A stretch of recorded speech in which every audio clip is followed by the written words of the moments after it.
Seemingly swallowing a squirrel was a bit much, even for the powerful, indomitable, indoor-outdoor Ulysses 2000X.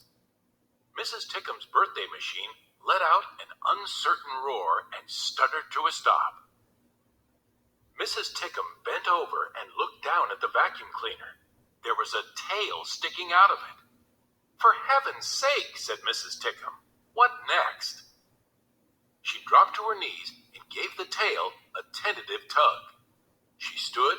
She looked around the yard. "Help!" she said. "I think I've killed a squirrel." Flora ran from her room. She ran down the stairs. As she ran, she thought, "For a cynic, I am a surprisingly helpful person." She went out the back door. Her mother called to her. She said, "Where are you going, Flora Belle?" Flora didn't answer her. She never answered her mother when she called her Flora Belle. Sometimes she didn't answer her mother when she called her Flora either.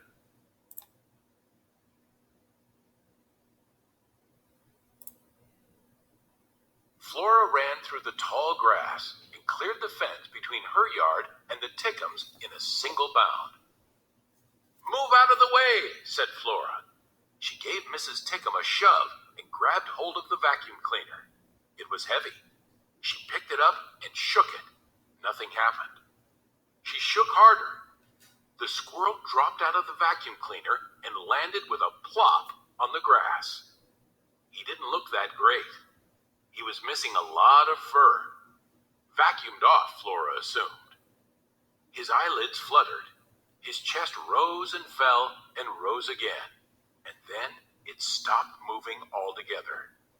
Flora knelt. She put a finger on the squirrel's chest. At the back of each issue of the Illuminated Adventures of the Amazing Incandesto, there was a series of bonus comics.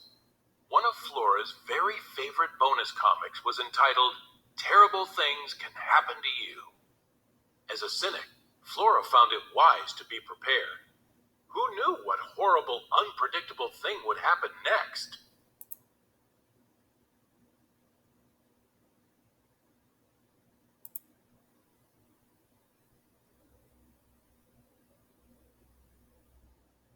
Terrible Things Can Happen to You detailed what action to take if you inadvertently consumed plastic fruit. This happened more often than you would suppose. Some plastic fruit was extremely realistic looking. How to perform the Heimlich maneuver on your elderly Aunt Edith if she choked on a stringy piece of steak at an all-you-can-eat buffet. What to do if you're wearing a striped shirt and a swarm of locusts descended. Run. Locusts eat stripes. And of course, how to administer everyone's favorite life-saving technique, CPR. Terrible Things Can Happen to You did not, however, detail exactly how someone was supposed to give CPR to a squirrel. Inadvertently. If you act inadvertently, you do something by mistake or without realizing it. Consumed. If you consumed something, you ate it. Descended. If something descended, it moved downwards. "I'll figure it out," said Flora. "What will you figure out?" said Mrs. Tickham. Flora didn't answer her. Instead, she bent down and put her mouth on the squirrel's mouth. It tasted funny. If she were forced to describe it, she would say that it tasted exactly like squirrel. Fuzzy, damp, slightly nutty. "Have you lost your mind?" said Mrs. Tickham.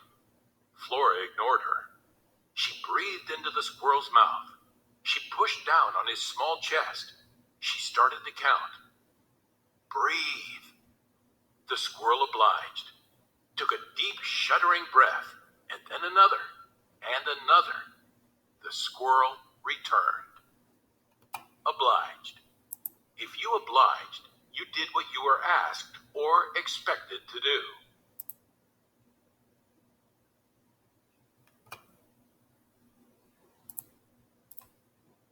The squirrel was a little unsteady on his feet.